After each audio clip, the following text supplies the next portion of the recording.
Hello, teachers. One of my favorite things to do with students are group assignments. Although some students aren't that fond of them, seeing a student be able to take the course material and help other students learn it, but also on the flip side, having students who are a little bit behind learn from their peers is one of the most valuable things that I can do as a teacher. On the flip side, while students are working in groups, I'm allowed to jump into coach mode and help spot check students that need extra help or students that are accelerated, help them get to where they need to be.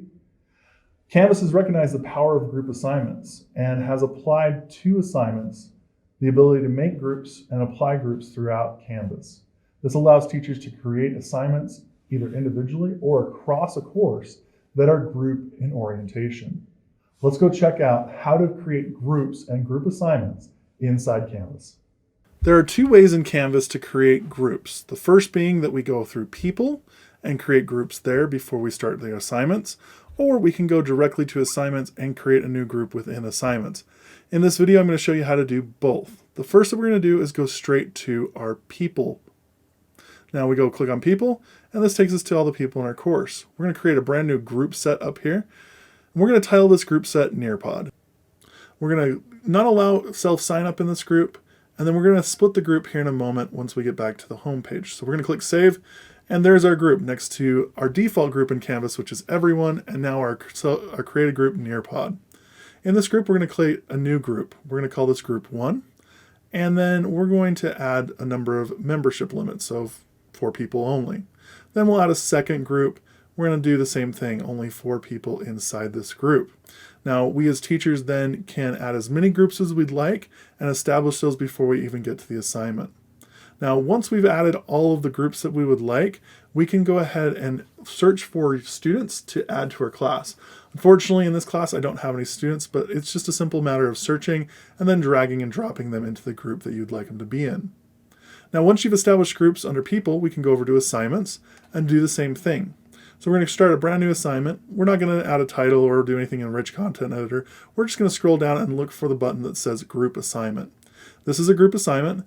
You can assign grades to each student individually if you'd like, and then underneath that you can select your group category. Now in this group, I already have my Nearpod group, but I already want to start a new group category as well. We're going to title this one English. We're going to allow students to do self-sign up.